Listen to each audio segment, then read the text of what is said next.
Ce document est produit par l'Université Joseph Fourier Grenoble 1 en collaboration avec la région Rhône-Alpes et l'Université numérique francophone des sciences de la santé et du sport.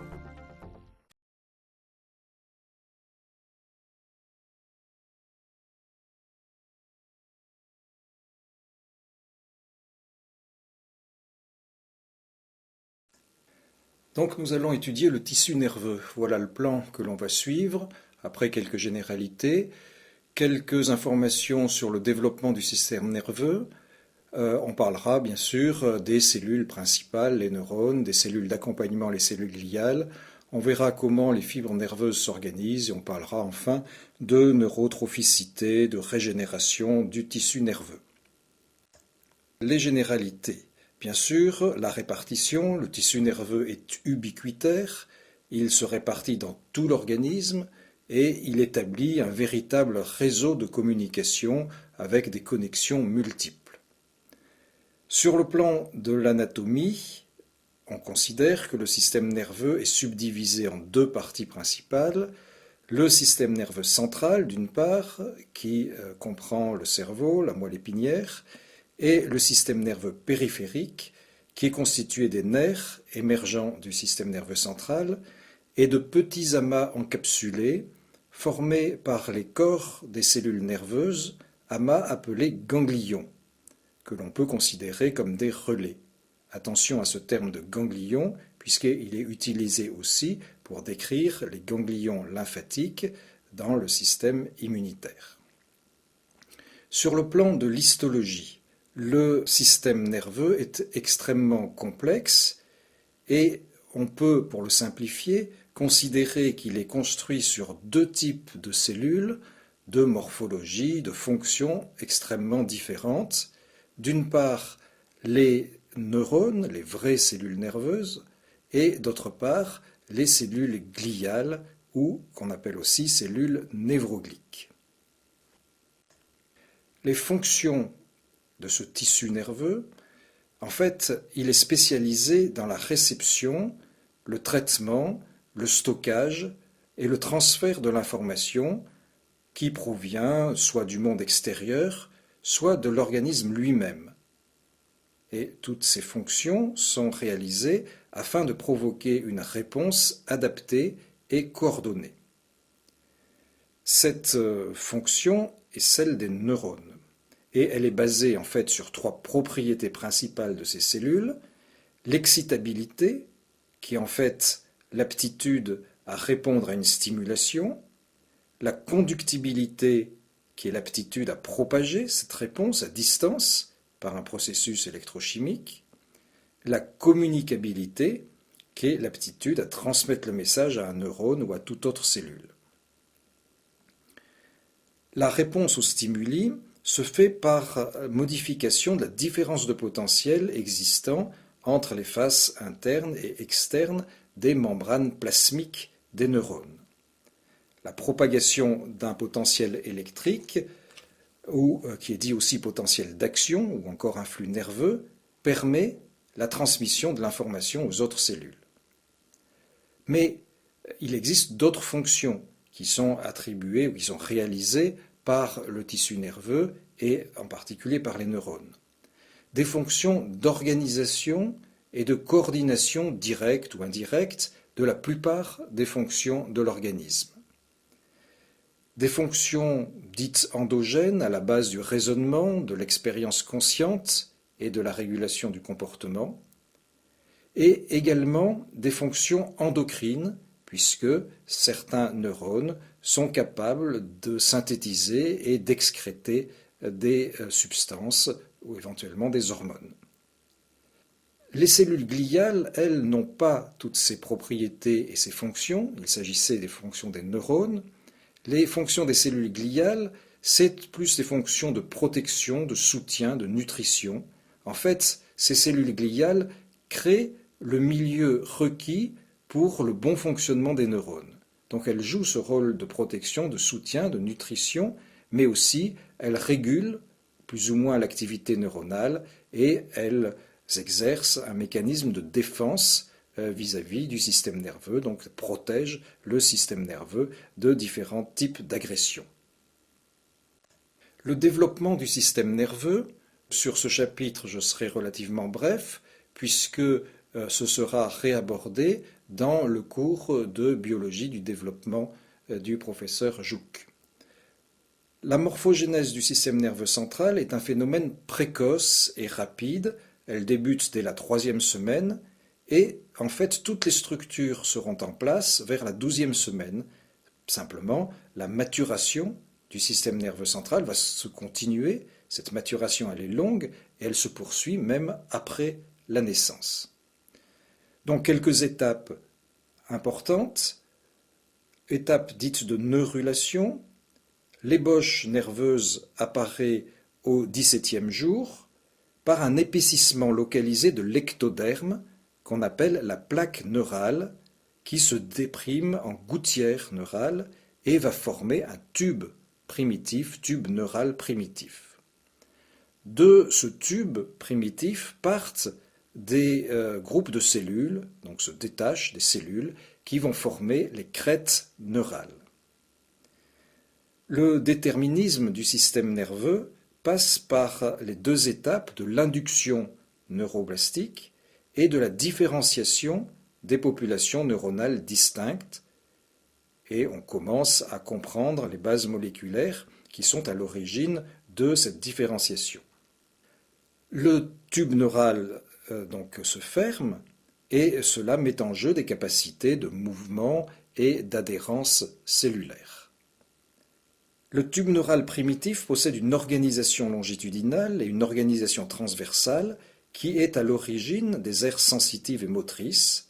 On a donc une polarité antéro-postérieure du tube neural qui est précisément régulée et qui conduit au développement des différentes structures que sont le rhombencéphale, le mésencéphale et le prosencéphale. Voici quelques schémas qui correspondent à ces premières étapes de la formation de l'ébauche nerveuse. Donc la plaque neurale au 17e jour, plaque neurale qui se creuse en gouttière vers le 21e jour.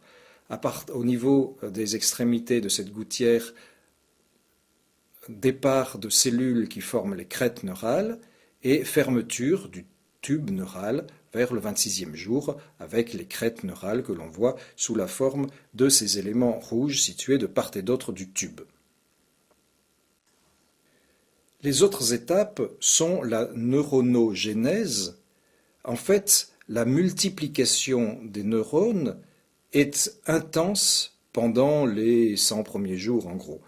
Et on a pu calculer, chiffre probablement assez approximatif, qu'à certains moments de la vie intra-utérine, il y a une génération, une production de pratiquement 500 000 neurones par minute.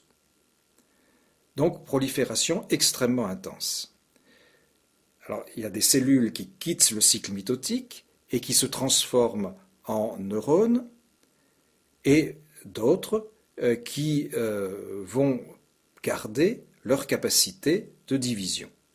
Donc ces cellules qui perdent leur capacité de division, qui quittent le cycle mitotique, se transforment, elles perdent leurs attaches avec les autres cellules, elles migrent vers la surface du cerveau, et d'autres cellules, en même temps, se transforment en cellules gliales. Cette différenciation neuronale, donc transformation des cellules précurseurs en neurones ou en cellules gliales, est précoce pour les neurones, disons vers le 57e jour. Elle est un petit peu plus tardive, vers le 98e jour, pour les cellules gliales. Et entre-temps, débute la formation des synapses, qu'on appelle synaptogénèse. Cela se fait vers le 60e jour. Ce qu'il faut retenir, c'est qu'il y a un très grand nombre de neurones qui meurent par apoptose au cours du développement. On a vu qu'il y avait une production absolument énorme, mais cette production, pour un tiers de sa masse, va disparaître. Un tiers des neurones, approximativement, meurent par apoptose. C'est-à-dire qu'on peut considérer que le cerveau a déjà vieilli pendant la vie fœtale. En fait, seuls les bons, entre guillemets, neurones seront préservés, c'est-à-dire ceux dont l'axone en croissance est capable de former des synapses. Dernier élément de cette neuronogénèse, la myélinisation suit une progression caudocéphalique et se termine tard, puisqu'elle se termine aux environs de la puberté. Alors, en fait, tout ça suit une organisation territoriale et les modifications ne sont pas identiques à quelque niveau que l'on soit dans le système nerveux central. Par exemple, au niveau de la moelle épinière, la migration neuronale est faible, alors qu'au niveau de l'extrémité céphalique, cette migration des neurones à partir du tube neural est importante, voire massive. Les cellules précurseurs sont pour les neurones les neuroblastes, pour certaines cellules gliales comme les astrocytes ou les oligodendrocytes, les spongioblastes, pour les épendymocytes, les cellules qui bordent les cavités internes au système nerveux central, ce sont les épendymoblastes, et pour les cellules de Schwann, qui sont les cellules périphériques, ce sont les lemnoblastes. La maturation du système nerveux, avant la naissance, on a dit donc que toutes les structures cérébrales se mettent en place assez tôt, donc au cours de la première moitié de la grossesse, et en fait l'augmentation de taille du cerveau reste à ce moment-là relativement faible, avec un cerveau qui est lisse. Et c'est pendant la deuxième moitié de la grossesse qu'il y a une forte croissance cérébrale qui est liée d'une part à la migration neuronale et à la multiplication massive des cellules gliales, et à ce moment-là, donc, on a un cerveau qui est plissé. Après la naissance, la croissance cérébrale se ralentit, la myélinisation progresse, la synaptogénèse se produit, on a dit, après la naissance, pratiquement jusqu'à la puberté, et cette synaptogénèse est favorisée par les stimulations diverses. Pendant les 6 premiers mois de la vie extra-utérine, après la naissance donc, on peut voir apparaître de nouveaux neurones, des neurones supplémentaires, mais ce n'est pas une très grosse activité, une très grosse production, et en fait, l'augmentation de taille du cerveau tient plus aux ramifications multiples et éventuellement à l'augmentation de volume des cellules. Alors, ce qui est intéressant, on en reparlera ultérieurement, c'est de considérer que ces neurones, une fois formés, donc après la naissance, vont persister pendant de très nombreuses années. Et certains auteurs, assez récemment, ont essayé de déterminer l'âge des cellules de l'organisme, chez un adulte par exemple. Ils l'ont fait en étudiant la radioactivité liée au C14 chez des sujets qui avaient été soumis aux explosions atomiques d'Hiroshima et de Nagasaki. Donc ils ont prélevé des cellules musculaires, par exemple, ils ont prélevé aussi des neurones du cortex occipital, et ils ont constaté que l'âge de ces neurones était en fait l'âge de l'individu. C'est-à-dire que dans cette région, cortex occipital, il n'y a pas eu de neuronogénèse après la naissance. Par contre, l'âge qu'ils ont trouvé pour les cellules musculaires qui ont été ponctionnées, eh bien, c'était chez des sujets de 35 ans, un âge de 15 ans. Donc ça veut dire que pour les cellules musculaires, il y a eu une apparition, une multiplication cellulaire. Après 20 ans, après l'âge de 20 ans, le poids et le volume du cerveau commencent à diminuer. Il y a beaucoup de neurones qui disparaissent. Le nombre de synapses diminue. Les gaines de myéline, dont on verra la structure tout à l'heure, se fragmentent. Donc il y a un déclin, mais ce déclin est compensé par les stimulations, par la plasticité du cerveau, surtout du cortex. Et donc cette diminution en nombre de cellules, en volume, n'interfère pas sur les capacités, au moins à un certain point. Voici un schéma qui présente les différentes étapes de la migration, de la multiplication cellulaire. Donc on voit ici le tube nerveux primitif, et puis cette multiplication cellulaire qui va permettre d'augmenter de façon considérable le volume de ce tube. Donc il y a une zone germinative et puis un manteau qui correspond aux cellules qui ont proliféré et qui vont s'écarter de plus en plus de ce tube primitif. Ensuite, les cellules vont se différencier et donc vont apparaître les différents types cellulaires dont j'ai parlé tout à l'heure, c'est-à-dire d'une part les neuroblastes qui donnent les neurones, les spongioblastes qui donnent les astrocytes et les oligodendrocytes, les épendymoblastes qui donnent les épendymocystes, et puis ultérieurement et à distance, les lemnoblastes qui donneront les cellules de Schwann. Voici les différents types cellulaires que vous voyez apparaître ici, donc les cellules précurseurs et les cellules matures. Voyons maintenant ces différents types cellulaires, en commençant bien évidemment par les cellules qui sont les cellules principales, les cellules fonctionnelles majeures du tissu nerveux, c'est-à-dire les neurones. Les caractères généraux de ces neurones, alors le neurone, c'est l'unité fonctionnelle et structurale du tissu nerveux. Ce sont donc des cellules qui forment des réseaux avec des connexions très spécifiques entre différents groupes de cellules. Ce sont des éléments qui vont, comme on l'a dit au début, capter les informations qui proviennent des récepteurs sensoriels, qui vont traiter ces informations, les mettre en mémoire, qui vont générer des signaux appropriés qui sont faits pour répondre à ces informations, signaux qui vont être acheminés vers les cellules effectrices, ces cellules effectrices pouvant être d'autres neurones ou des cellules épithéliales ou des cellules musculaires, etc. etc. Donc c'est un circuit en 3 parties qui est concrétisé en quelque sorte par l'aspect morphologique, puisqu'on a des dendrites qui sont des prolongements courts qui augmentent la surface de contact. On a un corps cellulaire qu'on appelle aussi péricaryon qui contient le noyau et la plupart des organelles. Et on a un axone, un prolongement qui est souvent long, qui lui est responsable de la transmission des signaux par l'intermédiaire de jonctions cellulaires particulières spécialisées qu'on appelle les synapses. Donc ce péricaryon ou corps cellulaire, c'est la région qui contient le noyau. C'est une structure qui est présente au niveau de la substance grise dans le système nerveux central et au niveau des ganglions dans le système nerveux périphérique ou également dans certaines zones particulières comme la muqueuse olfactive.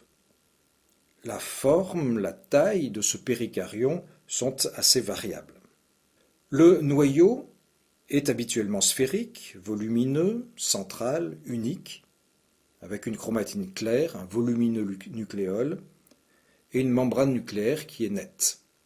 Le cytoplasme, qu'on appelle aussi parfois neuroplasme, contient de nombreuses mitochondries, qui sont en général de petite taille, dispersées dans tout le cytoplasme, contient un appareil de Golgi souvent volumineux, qui forme un réseau irrégulier de tubules de calibre variable, et qui s'accompagne de nombreuses vésicules, contient du réticulum endoplasmique lisse sous forme de tubules, de citernes, et ça forme un réseau qui se prolonge dans les dendrites et au niveau de l'axone.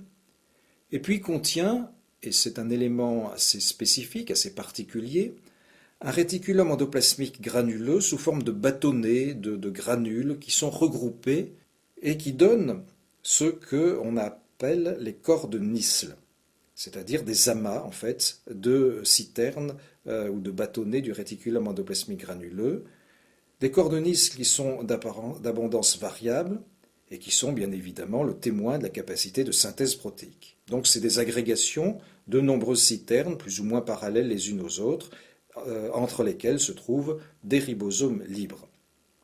Ces corps de Nissl, on les trouve bien sûr dans le péricaryon, mais on les trouve également dans certains gros dendrites. En général, ils n'existent pas au niveau de l'axone. Le cytosquelette est constitué, comme pour la plupart des cellules, de microfilaments fins d'actine, qui forment un réseau dense sous la membrane plasmique, également de microtubules dispersés, que l'on voit être renouvelés constamment, et dont la polymérisation-dépolymérisation explique le changement de forme éventuellement de la cellule, et puis contient des filaments intermédiaires, alors ceux-là sont spécifiques, qui s'appellent des neurofilaments, donc filaments intermédiaires de 10 nanomètres de diamètre, qui forment un réseau juxtanucléaire qui se poursuit dans les prolongements, dans les dendrites, dans l'axone, et qui sont formés de molécules particulières de protéines neurofilamenteuses. Il existe, toujours dans ce péricaryon, des inclusions pigmentaires qui sont assez rares, mais qu'on peut quand même observer, des inclusions contenant de la lipofuchine ou contenant de la mélanine, et cela surtout dans certaines régions du système nerveux central, une région qu'on appelle le locus niger, contenant éventuellement du fer. Il existe aussi des grains de sécrétion. Alors là, ce sont soit des vésicules qui contiennent les neurotransmetteurs, qu'on va voir dans le péricaryon et qu'on va voir également dans l'axone, jusqu'au bouton synaptique, mais cela peut être aussi des vésicules qui contiennent des peptides hormonaux dans les neurones qui sont neurosécréteurs. Et ici, l'information est transmise après la réception d'un signal et son intégration sous forme de sécrétion hormonale qui passe dans le sang et qui va agir à distance. Les prolongements donc, sont de deux types, on a dit, les dendrites d'une part, l'axone d'autre part. Les dendrites, ce sont des expansions cellulaires qui sont destinées à la réception de l'influx, de l'information. La capacité des cellules nerveuses à recevoir et à intégrer les signaux dépend donc de ces structures. Et ces ramifications vont augmenter la surface cellulaire qui est disponible et qui est excitable. Alors le type de ramification est spécifique de chaque type de neurone. Donc il y a des cellules où l'arbre dendritique est particulièrement développé, par exemple les cellules de Purkinje, puisque dans ces cellules, chaque cellule peut recevoir jusqu'à 200-250 000 synapses, donc disséminées sur ces dendrites. Les dendrites s'étendent du péricaryon à partir d'un ou plusieurs points.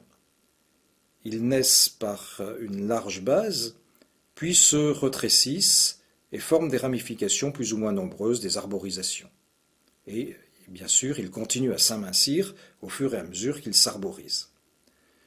Certains de ces dendrites sont pourvus de protrusions latérales, qu'on appelle aussi des épines dendritiques ou des bourgeons, qui correspondent souvent à des zones de contact synaptique avec les terminaisons axonales d'autres neurones.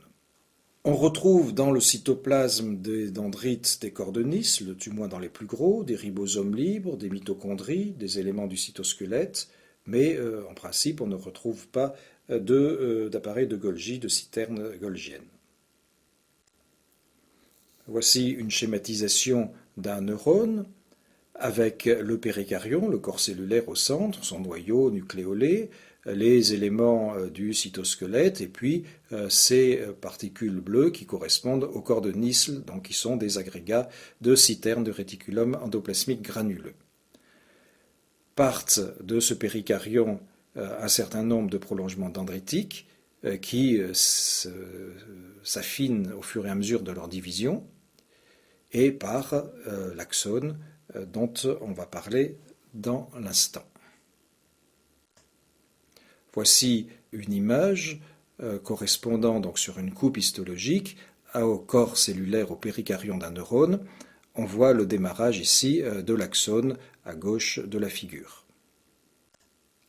Cet axone, c'est, sur le plan morphologique, un prolongement unique, c'est-à-dire que chaque neurone ne possède qu'un seul axone. Son diamètre, sa longueur sont éminemment variables selon le type du neurone, mais en fait la longueur peut être très importante puisqu'on a des axones qui font plus d'un mètre de longueur.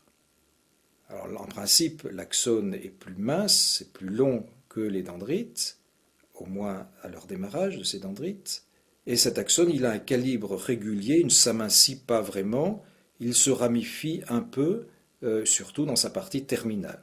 Mais de temps en temps, on peut voir qu'il existe des sortes de collatérales, en particulier des branches récurrentes qui se dirigent vers le péricaryon ou éventuellement des branches perpendiculaires à l'axone. Cet axone va émerger du péricaryon au niveau d'une structure qu'on appelle le cône d'émergence, et c'est ensuite qu'il va s'effiler assez rapidement et conserver à peu près son diamètre. À l'intérieur de cet axone, il y a bien sûr du cytoplasme, qu'on appelle l'axoplasme. Cet axoplasme est dépourvu de corps de Nissl, mais il contient du réticulum endoplasmique lisse, des mitochondries, des lysosomes, et surtout de nombreux microtubules, donc un cytosquelette qui est bien constitué, microtubules qui sont orientés avec leur extrémité plus vers la terminaison de l'axone. Et bien sûr, des neurofilaments qui sont parallèles au grand axe de cet axone et parallèles entre eux. L'axone peut être, on en parlera plus longuement ultérieurement, recouvert par une gaine de myéline qui débute à quelque distance de l'émergence et qui se termine avant la dilatation terminale, donc avant les synapses. Alors quelques mots sur le transport axonal. L'axone, on le sait, joue un rôle de transporteur tant pour l'influx nerveux que pour toutes sortes de composants protéiques. Et le transport de ces différents composants peut être bidirectionnel, c'est-à-dire soit du péricaryon vers l'extrémité, vers la synapse, soit en sens contraire.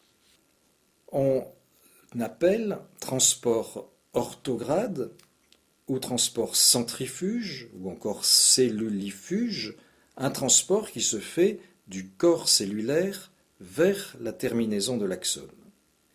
Et on décrit deux types de transport orthograde, un transport rapide et un transport lent.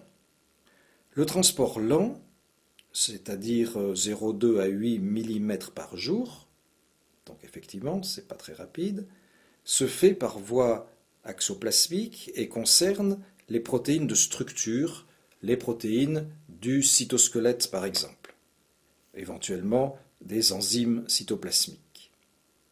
Le transport rapide, lui, il est de l'ordre de 50 à 400 mm par jour et il concerne certains organites, mais surtout les vésicules synaptiques qui contiennent l'acétylcholine par exemple. Il concerne également des enzymes lysosomiales, des neurotransmetteurs qui sont synthétisés en fait loin de la région synaptique puisqu'ils sont synthétisés dans le péricaryon. C'est la kinésine qui est le moteur, qui est la protéine motrice impliquée dans ce transport et bien sûr elle est tributaire de la consommation d'ATP, il lui faut de l'énergie pour fonctionner. Ces protéines d'ailleurs sont des ATPases et cela permet leur fonctionnement. Alors on peut schématiser les choses en disant qu'une extrémité de la molécule s'attache à la vésicule qui contient par exemple le matériel neurotransmetteur et l'autre s'attache à un microtubule. Et la liaison moléculaire avec le microtubule suppose des changements cycliques, une interaction avec les sites de fixation présents sur les microtubules, ce qui fait que la vésicule va avancer sur le microtubule, donc à une vitesse d'environ 3 micromètres par seconde, en direction de l'extrémité plus, qui est l'extrémité distale, donc en direction du bouton synaptique. Il existe par ailleurs un transport qui se fait dans l'autre sens, qui est dit rétrograde, ou encore centripète ou cellulipète, et qui va donc des extrémités de l'axone vers le corps cellulaire, vers le péricaryon. Et ça, c'est toujours un transport rapide.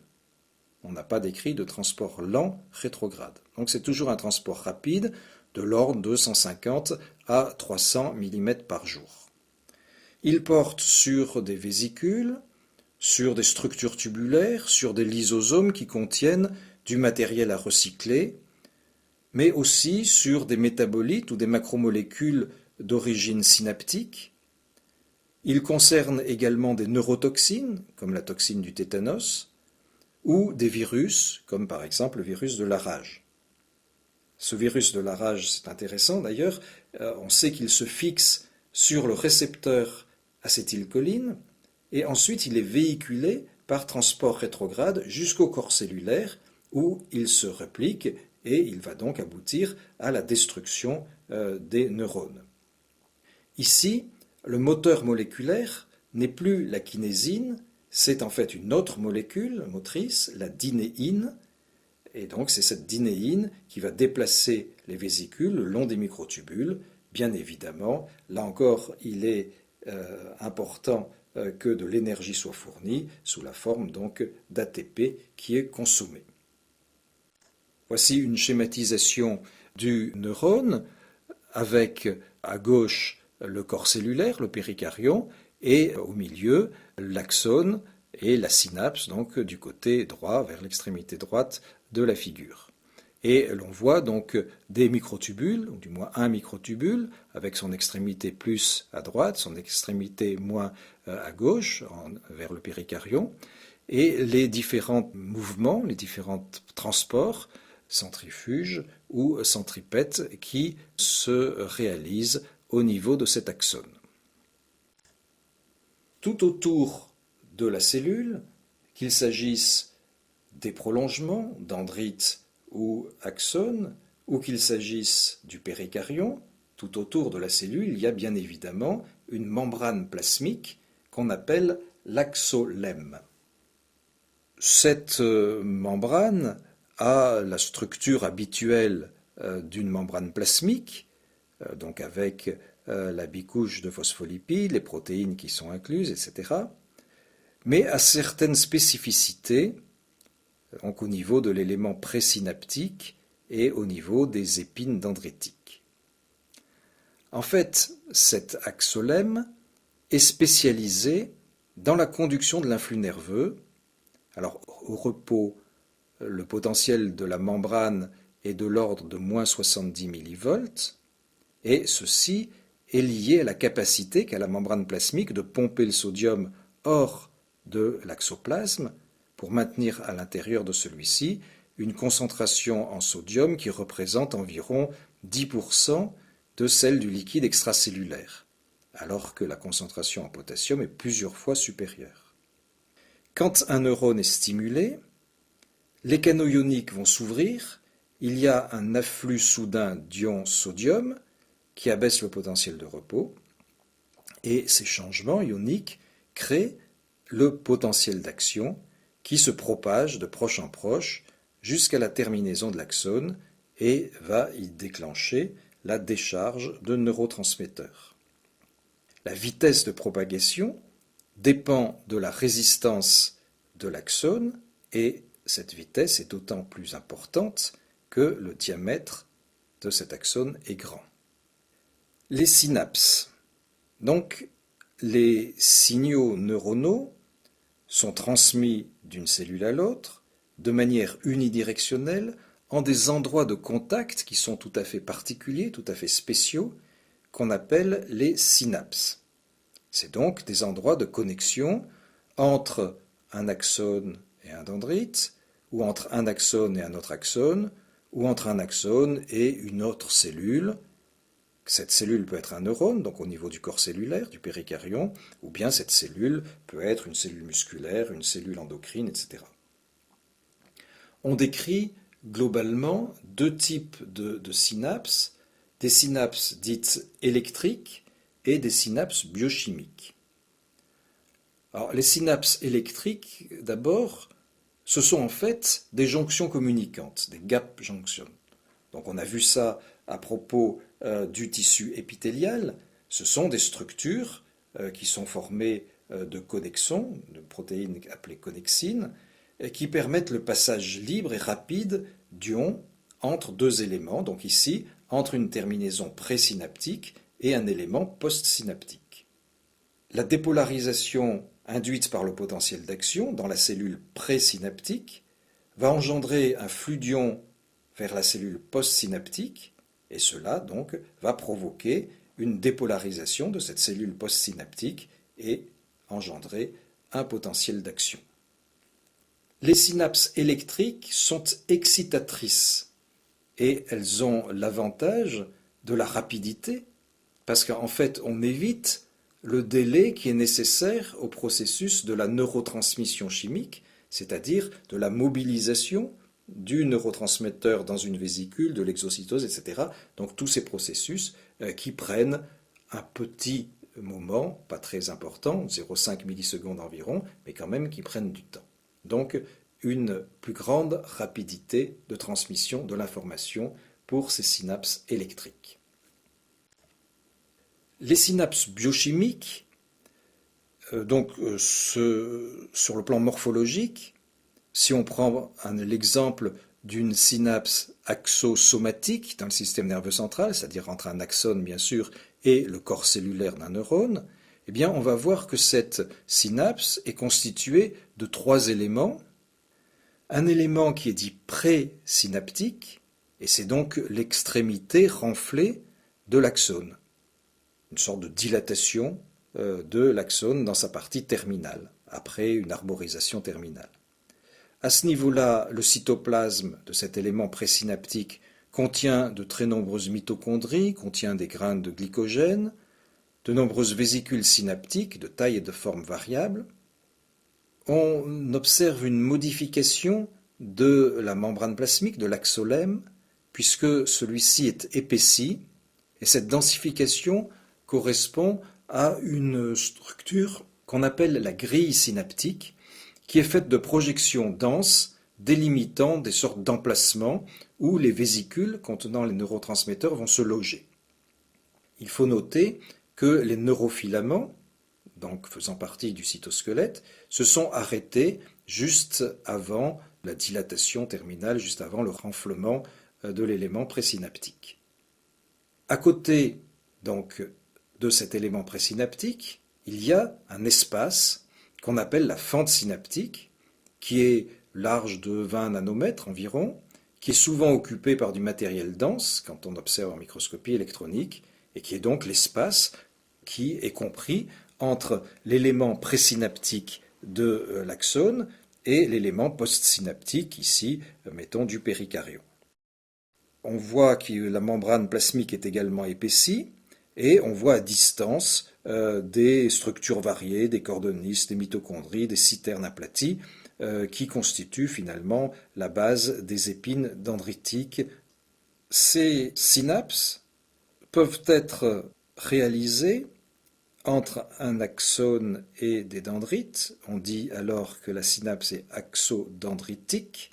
Entre un axone et le péricaryon, on dit alors qu'elle est axosomatique.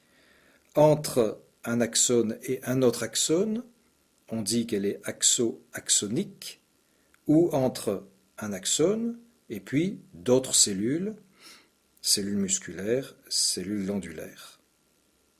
Quelle est la biochimie des synapses? D'abord, il faut dire qu'il existe dans des substances qu'on appelle les neurotransmetteurs. Il y en a plusieurs dizaines, qu'on répartit en différents groupes.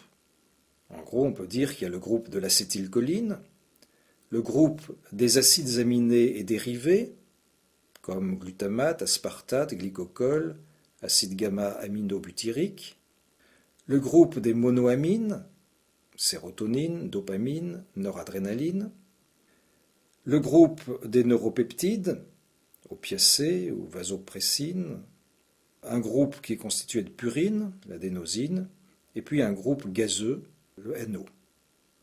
Mais il existe également dans les vésicules synaptiques des substances qu'on appelle les neurotrophines, qui sont donc des sortes de cytokines, comme le facteur de croissance nerveux, le NGF, ou d'autres substances qui vont être également libérées par les neurones.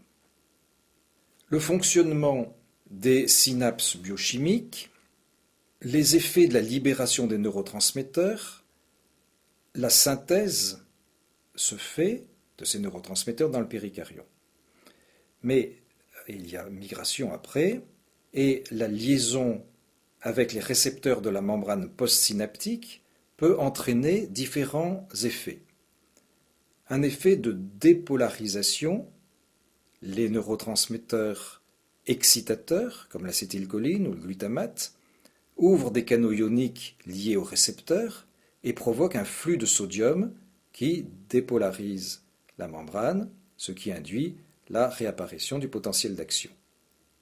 Mais l'action de ces neurotransmetteurs sur les récepteurs de la membrane postsynaptique peut entraîner au contraire une hyperpolarisation. C'est par exemple le cas du glycocol, du GABA, qui ouvrent des canaux à chlorure, donc ça entraîne une hyperpolarisation de la membrane postsynaptique, et ça bloque au contraire tout potentiel d'action. Donc les premiers étaient excitateurs, ce qui entraîne une dépolarisation, les seconds, ce qui entraîne une hyperpolarisation, sont inhibiteurs. Mais il peut y avoir aussi un troisième effet qui est la modification de la sensibilité de la cellule aux stimulations par l'effet donc de neuromodulateurs dont les récepteurs génèrent les seconds messagers. Synthèse-libération des neurotransmetteurs. Donc la synthèse, on l'a dit, c'est dans le péricardion et le transport grâce au cytosquelette. Mais il y a peut-être aussi, dans certains cas, une synthèse modeste, minime, au niveau de l'extrémité axonale. Donc ces neurotransmetteurs sont empaquetés dans des vésicules et ils sont ensuite libérés dans la fente synaptique. Alors l'ouverture des vésicules, l'expulsion de leur contenu dans la fente synaptique par exocytose est commandée en réalité par l'arrivée de l'influx nerveux qui provoque l'ouverture de canaux calciques. L'afflux d'ions calciques dans le cytoplasme de l'élément présynaptique permet la mobilisation des vésicules, la fusion de membranes et l'exocytose. Donc ça passe par la réduction des charges négatives à la surface externe des vésicules, ça passe également par l'intervention de différentes protéines comme la synaptobrévine, qui est une protéine d'ancrage de la membrane de la vésicule, qui va lier la vésicule à une autre protéine, la syntaxine, protéine de la membrane présynaptique. Donc il y a également intervention de protéines de fusion, il y a intervention de synaptogamines, de protéines qui sont calcium dépendantes et qui vont réguler le mécanisme de fusion. Après exocytose, la membrane de la vésicule est intégrée dans la membrane présynaptique et on va revoir ici intervenir une molécule qu'on avait étudiée au niveau de l'endocytose, qui est la clatrine, qui va s'associer pour former un puits recouvert et pour permettre la réintégration de la vésicule.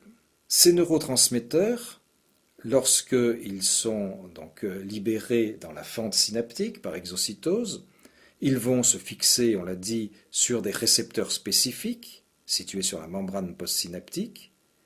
Et ce qu'il faut retenir, c'est que ces récepteurs peuvent être différents pour un neurotransmetteur donné, selon les tissus, et donc cela va permettre de diversifier l'action du neurotransmetteur. Cela revient à dire qu'un même neurotransmetteur peut avoir des effets différents selon le tissu où il va exercer son action, et donc selon le récepteur sur lequel il va se fixer. Par exemple, la noradrénaline peut se fixer sur deux types de récepteurs, récepteur alpha et récepteur bêta. Si c'est sur un récepteur alpha, ça va entraîner une vasoconstriction. Si c'est sur un récepteur bêta, ça va entraîner au contraire une vasodilatation. Le neurotransmetteur qui est libéré est rapidement détruit par un processus enzymatique ou repris par la cellule synaptique. Donc une partie se fixe sur le récepteur de la membrane postsynaptique et puis une autre partie est détruite ou éventuellement réintégrée à l'élément présynaptique. Et cette élimination rapide est importante pour la précision spatiale et temporelle de la transmission du signal. Cela signifie donc qu'il n'y a pas de diffusion hors de la fente synaptique, et cela grâce en particulier à la couverture par les cellules gliales, par les astrocytes. Alors, La synapse neuromusculaire, la plaque motrice, est un exemple tout à fait caractéristique du fonctionnement d'une synapse. On en a déjà parlé à propos du tissu musculaire. Je rappelle très rapidement les différents éléments. Donc, un axone moteur innerve plusieurs fibres musculaires squelettiques et la zone de contact s'appelle la plaque motrice. La terminaison nerveuse va perdre sa gaine de myéline, s'arboriser dans un ensemble d'origine schwannienne, donc des cellules gliales, et va s'enfoncer dans un sillon de forme irrégulière qui donc est creusé dans la cellule musculaire. Alors en réalité, le sarcolème, donc la membrane plasmique de la cellule musculaire, n'est pas pénétrée par les arborisations nerveuses. Il y a des sortes de gouttières secondaires qui correspondent donc à des replis. Alors de part et d'autre de ces éléments, il y a de nombreuses mitochondries.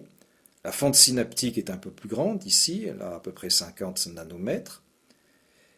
Et le neurotransmetteur ici est l'acétylcholine qui est libérée, qui va se fixer sur des récepteurs, des canaux qui s'ouvrent, qui laissent passer le sodium, le potassium, le calcium, ce qui aboutit à une dépolarisation qui est transmise au réticulum sarcoplasmique, qui lui libère le calcium, ce qui entraîne la contraction.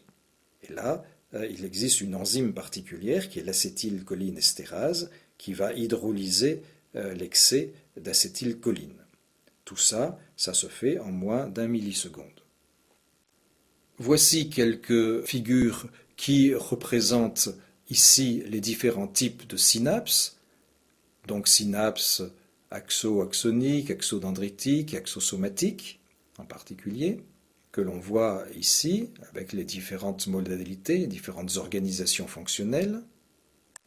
Ici, une autre figure représentant un péricaryon avec en haut les dendrites et la terminaison axonique en bas, ça c'est pour la figure A. Et puis un détail de la synapse avec donc en C, en bas à droite, l'élément présynaptique avec la multitude de vésicules synaptiques. On voit le renforcement de la membrane présynaptique, renforcement également de la membrane de l'élément postsynaptique et la fente synaptique. Ce qu'il faut imaginer ici, c'est que tout l'espace est en fait recouvert par des cellules gliales, par des astrocytes qui ne sont pas figurés ici sur ce dessin. Un autre schéma représentant une synapse de type adrénergique, où on voit donc l'élément présynaptique en haut, l'élément postsynaptique en bas, la dépolarisation entraînant donc la libération du neurotransmetteur, la noradrénaline, dans l'espace, la fixation de ce neurotransmetteur sur un récepteur, l'action donc sur la cellule postsynaptique avec un afflux de sodium, une sortie du potassium et la reprise éventuellement du neurotransmetteur, de la noradrénaline, par la cellule avec son recyclage éventuel. L'axone peut être recouvert par une gaine dite gaine de myéline. Alors tous les axones ne possèdent pas cette gaine de myéline, ce sont en particulier ceux des nerfs rachidiens mixtes sensitivomoteurs qui ont souvent des calibres importants, qui possèdent cette gaine de myéline. Et à ce moment-là, la fibre nerveuse est dite myélinisée. Quelle est la morphologie d'une fibre, donc d'un axone myélinisé ? Eh bien, il faut considérer donc que l'axone est l'axe de la fibre, donc une structure continue tout du long, entourée bien évidemment, on l'a dit, par la membrane plasmique, par l'axolème, et contenant un axoplasme avec des mitochondries, un peu de réticulum endoplasmique lisse, des microtubules, des microfilaments. Autour donc, de cet axone existe une gaine particulière, dite gaine de myéline, qui a un aspect translucide, réfringent.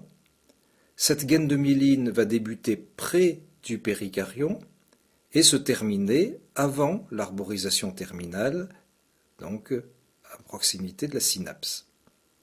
Ce qui est particulier, c'est que cette gaine de myéline apparaît comme segmentée régulièrement, donc subdivisée par des étranglements qu'on appelle les nœuds de Ranvier. Ce sont des interruptions complètes de la gaine qui sont espacées de 0,2 à 2 mm. Et en fait, plus l'axone est épais, plus l'espacement entre deux étranglements, entre deux nœuds de Ranvier, est grand. La portion qui est située entre deux étranglements s'appelle le segment ou l'espace internodal. Alors ce segment est grossièrement cylindrique, avec deux extrémités qui sont un petit peu plus renflées, qu'on appelle les bulbes paranodaux. Et cet espace, donc internodal, ce segment, correspond en réalité à l'étendue d'une cellule de Schwann. Lorsqu'on regarde cette gaine de myéline, on constate qu'elle a un aspect lamellaire longitudinal avec une alternance de bandes sombres protéiques et de bandes claires lipidiques. En fait, ces bandes sont les tours de Spire qui proviennent de la croissance de l'enroulement progressif du cytoplasme de la cellule de Schwann ou du lemnoblaste, son précurseur, autour de l'axone. Le nombre de tours de Spire varie de quelques-uns à une quarantaine. Les couches successives donc de ce cytoplasme qui s'enroule autour de l'axone, ces couches vont se resserrer, s'amincir, et en fait, elles vont être réduites à leur membrane plasmique. Au niveau du nœud de Ranvier, l'axone est entouré de projections digitiformes des cellules de Schwann, des sortes de languettes cytoplasmiques qui sont plus ou moins engrainées les unes dans les autres. Et c'est à ce niveau que s'effectueront les échanges ioniques qui aboutissent à la conduction de l'influx nerveux. Alors on observe au niveau de chaque segment des sortes d'interruptions obliques qui clivent la gaine de myéline, qu'on appelle des incisures de Schmidt-Lantermann, qui contiennent un peu de cytoplasme, contrairement donc aux autres parties de la gaine de myéline. En microscopie donc optique, on décrivait dans la constitution d'une fibre myélinisée l'axone central, la gaine de myéline, et puis une deuxième gaine qu'on appelait la gaine de Schwann, qui recouvre la gaine de myéline, qui est également segmentée, comme la gaine de myéline, par des étranglements, et qui est formée par des cellules de Schwann très aplaties, recouvertes par une lame basale, avec un noyau très aplati lui aussi, un cytoplasme très réduit autour du noyau qui contient à ce moment-là les organites. En fait, cette gaine de Schwann, elle est en continuité avec la gaine de myéline et c'est simplement le dernier tour de Spire de l'enroulement autour de l'axone. La composition de la myéline, cette myéline est une structure qui est très riche en lipides, forcément, puisqu'elle est constituée essentiellement par des membranes plasmiques, mais avec une composition qui diffère si c'est une structure qui est située dans le système nerveux central ou dans le système nerveux périphérique. Donc une gaine de myéline située dans le système nerveux central est constituée d'environ 70% de lipides, 30% de protéines. Si elle est dans le système nerveux périphérique, c'est environ 80% de lipides. Et cette composition en fait un bon isolant électrique. Alors, globalement, on observe environ 26% de cholestérol, 42% de phospholipides, 32% de glycolipides, et certaines substances qu'on trouve ici dans cette myéline sont très rares ailleurs dans l'organisme. C'est par exemple la galactocérébroside ou le galactocéramide. Alors, ça c'était les lipides, mais il y a bien évidemment des protéines, comme dans toute membrane, et là encore une répartition un petit peu différente, des protéines différentes selon que la myéline appartient au système nerveux central. On observe des protéolipides, on observe une protéine qui s'appelle la MBP, qui est protéine basique de la myéline, des glycoprotéines de la famille des immunoglobulines, la MAP, protéine associée à la myéline, alors que dans le système nerveux périphérique, la principale des protéines que l'on retrouve est la PO, qui est une molécule d'adhérence qui est assez spécifique de la myéline du système nerveux périphérique. Il faut remarquer que les protéines de la myéline sont très immunogènes et donc cela peut expliquer éventuellement l'existence de maladies auto-immunes, c'est-à-dire de maladies où vont se former des anticorps dirigés contre la myéline. C'est par exemple le syndrome de Guillain-Barré qui peut être expliqué de cette façon-là.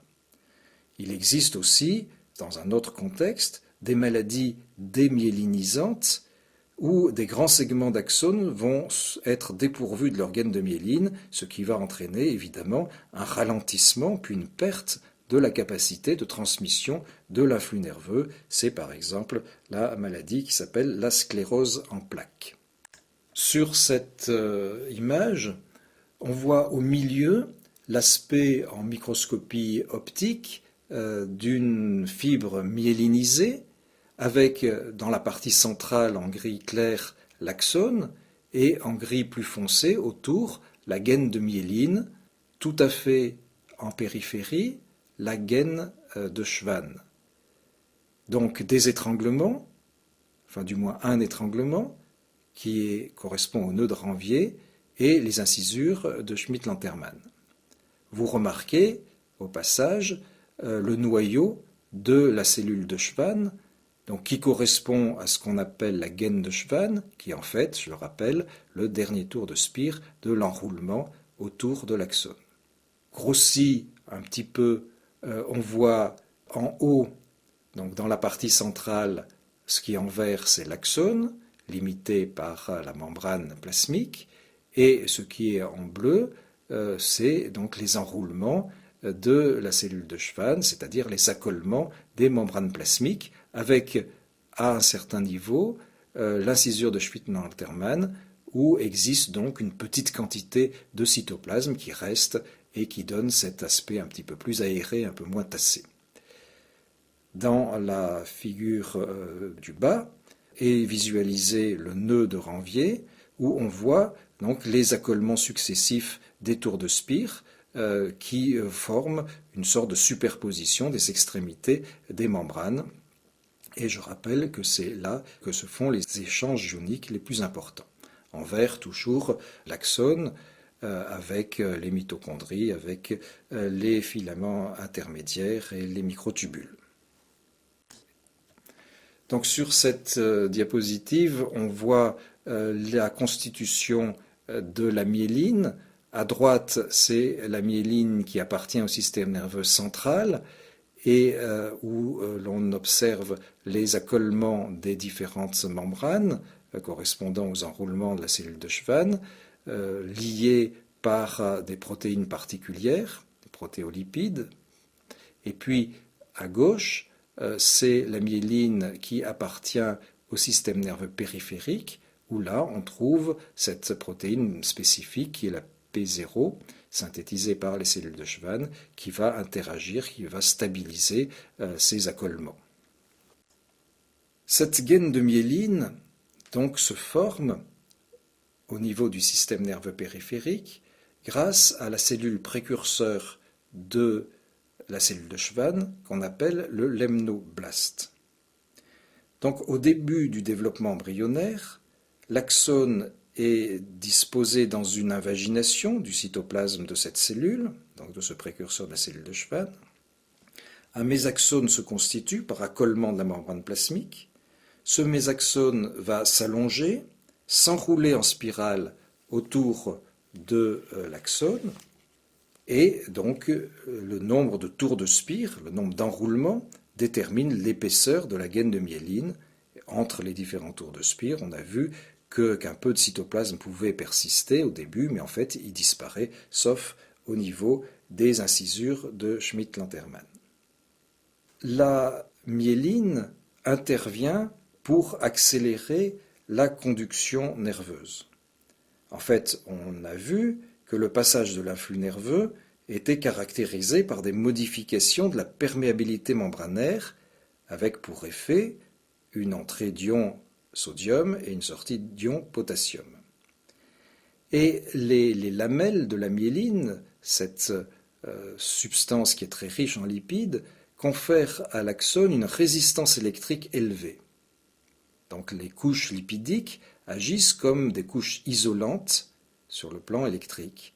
Et de ce fait, dans une fibre myélinisée, c'est seulement la région du nœud de Ranvier, donc l'étranglement, qui est le siège de mouvements ioniques, et c'est essentiellement là que se trouvent les canaux sodium, potassium et une ATPase sodium-potassium dépendante.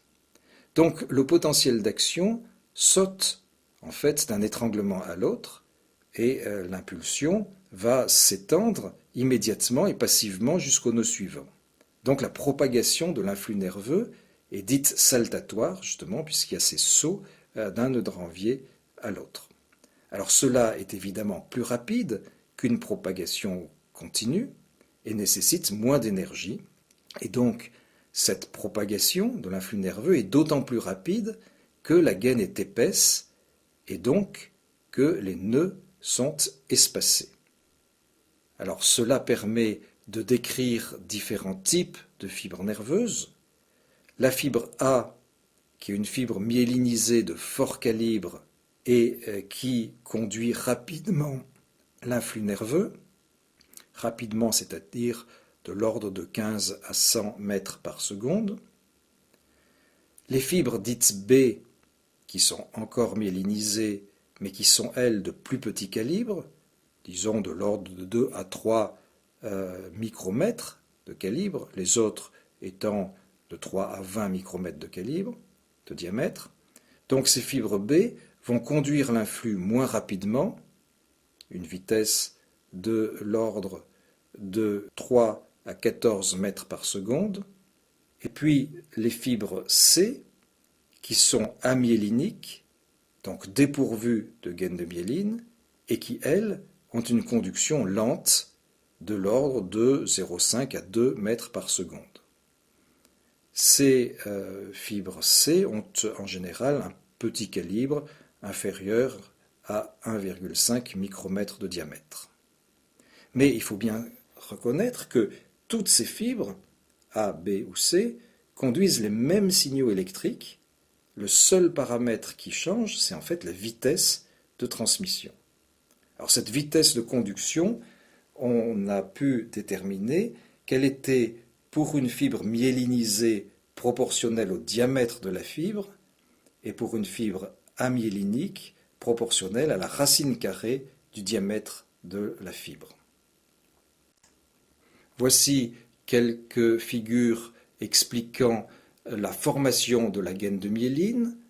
Donc on voit la cellule d'origine, le lemnoblast, précurseur de la cellule de Schwann, et puis l'axone, ici appelé cylindrax, c'est l'ancien nom, qui est accolé dans une sorte de dépression au niveau de ce lemnoblast. Le lemnoblast va constituer un premier enroulement autour de l'axone, et vous voyez que ces enroulements vont se poursuivre, se multiplier. Il va y avoir donc à terme plusieurs tours de spire autour de l'axone, avec dans un premier temps un espacement entre ces tours de spire, puis un tassement de ces tours de spire qui vont former la gaine de myéline que l'on voit au milieu, en bas de la figure. Autre schématisation, mais c'est la même chose, avec donc une cellule de Schwann ou son précurseur, lemnoblast, l'axone en vert, avec donc formation du mésaxone, enroulement et constitution de la gaine de myéline, avec le dernier tour qui correspond à la cellule de Schwann, ou du moins à son cytoplasme un peu dilaté, où se trouve le noyau. Nous allons y revenir. Auparavant, voyons la façon dont on peut formaliser en écriture une transformation bêta-. Bien, vous voyez que ce qu'il faut voir sur cette équation, c'est qu'on passe d'un élément. À côté des neurones, L'autre catégorie cellulaire qui constitue le tissu nerveux, ce sont les cellules gliales ou cellules névrogliques. Ces cellules gliales sont nombreuses, elles sont plus nombreuses que les neurones. On peut considérer qu'il y a à peu près 10 cellules gliales pour un neurone.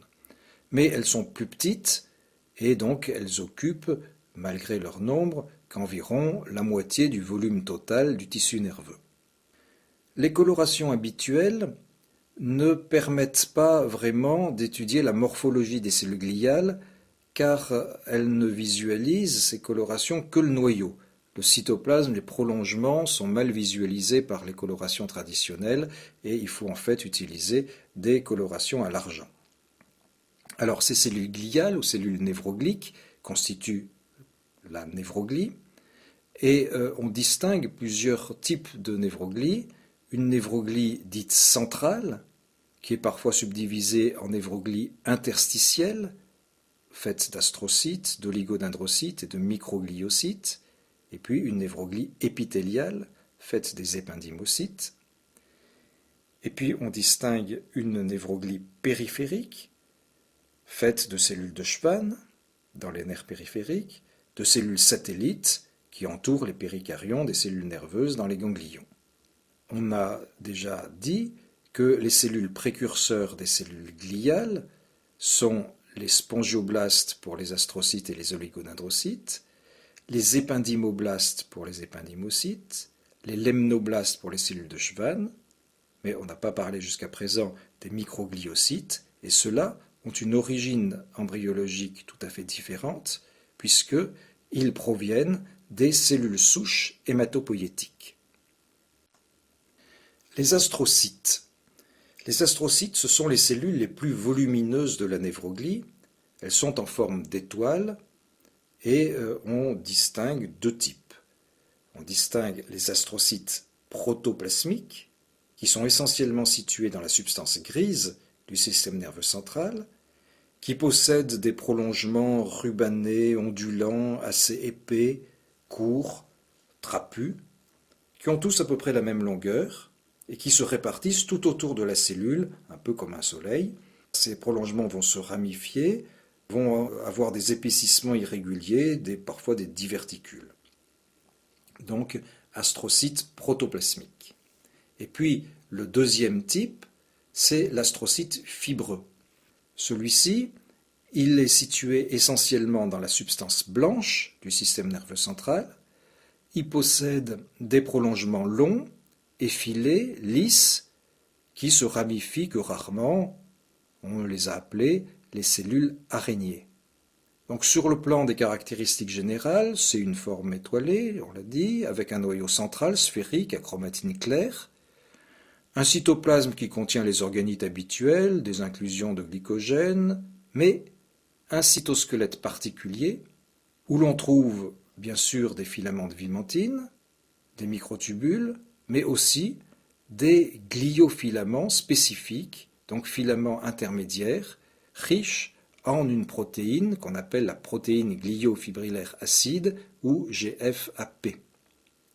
Alors, ces cellules, ces astrocytes, nouent des relations tout à fait particulières, soit des relations intercellulaires avec des astrocytes, avec d'autres astrocytes.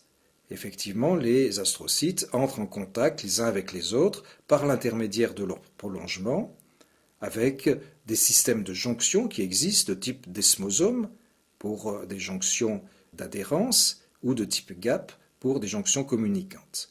Et donc l'ensemble de ces astrocytes qui sont en contact les uns avec les autres constitue un réseau tridimensionnel composé donc des corps cellulaires et de leurs prolongements.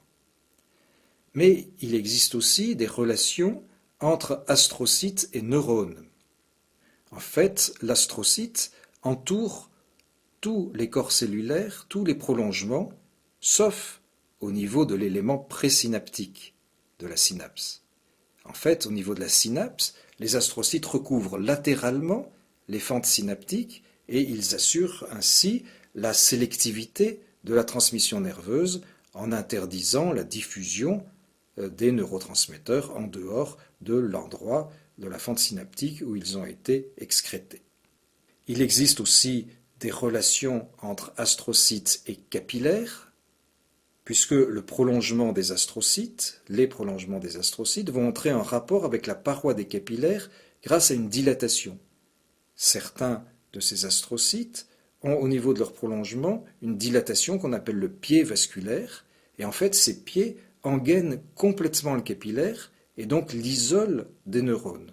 C'est-à-dire qu'entre le neurone et le sang existe ce qu'on appelle la barrière hémato-encéphalique, qui est faite de la cellule endothéliale, c'est un endothélium de type continu, avec des cellules endothéliales riches en mitochondries, mais où il n'y a que peu de vésicules de pinocytose.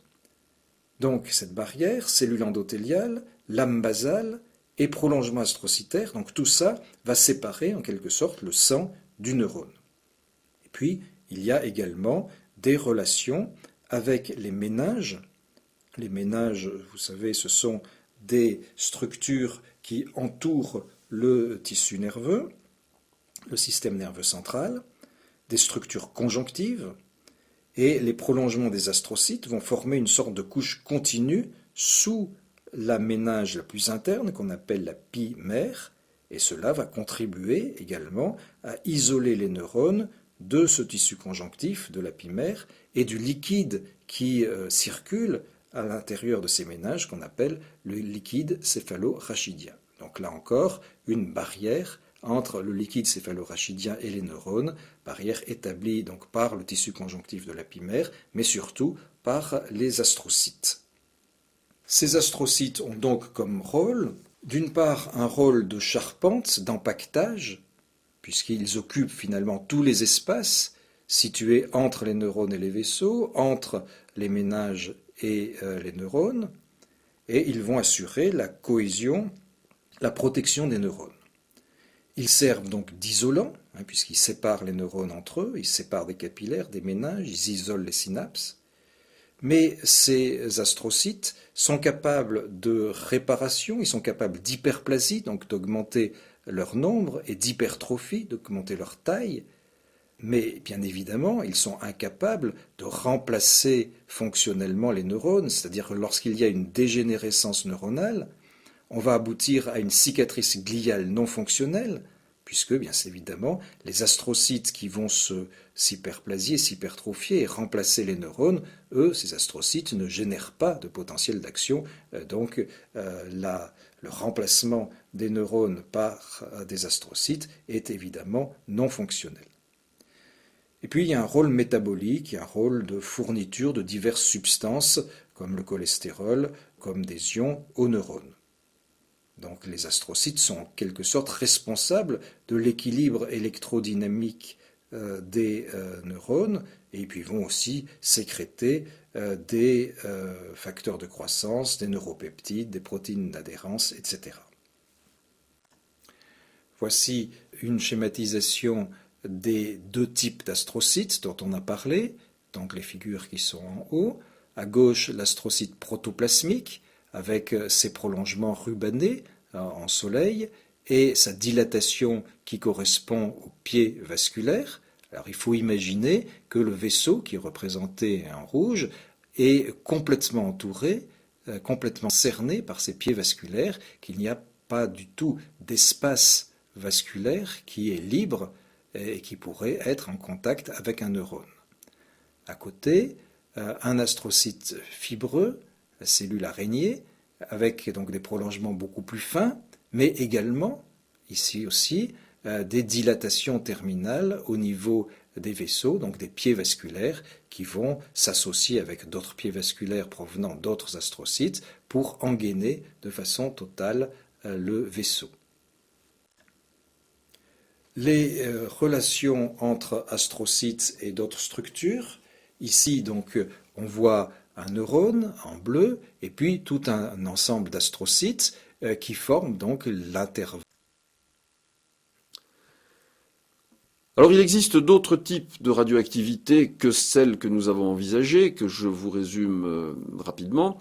Donc la désintégration β-, la désintégration β+, et son alternative, la capture électronique, et puis la désintégration alpha. Mais tous les autres types de radioactivité sont beaucoup plus anecdotiques et n'ont pas d'intérêt direct pour nous. Nous ne les aborderons donc pas. En revanche, il faut maintenant que nous parlions de ce qui suit une désintégration radioactive. Car en introduction, on a bien dit que l'émission... Image d'un astrocyte protoplasmique à droite et d'un vaisseau, et on voit le pied vasculaire qui va atteindre le vaisseau et qui, en s'associant à d'autres, va l'engainer. Autre image, cette fois-ci, qui correspond au méninge. Donc on voit dans la partie supérieure de la figure le périoste correspondant à la boîte crânienne, et par exemple, et les méninges avec les 3 couches traditionnellement décrites, la dure mère. Alors, comme au niveau de l'atome, il existe dans les noyaux différents niveaux d'énergie possibles. Vous avez ici un exemple. Simplement pour rappeler 2 choses, c'est que ces niveaux d'énergie sont discontinus. Ils obéissent aux règles de la physique quantique, et donc il existe des valeurs obligées que peut revêtir l'énergie d'un noyau. Et la deuxième chose à noter.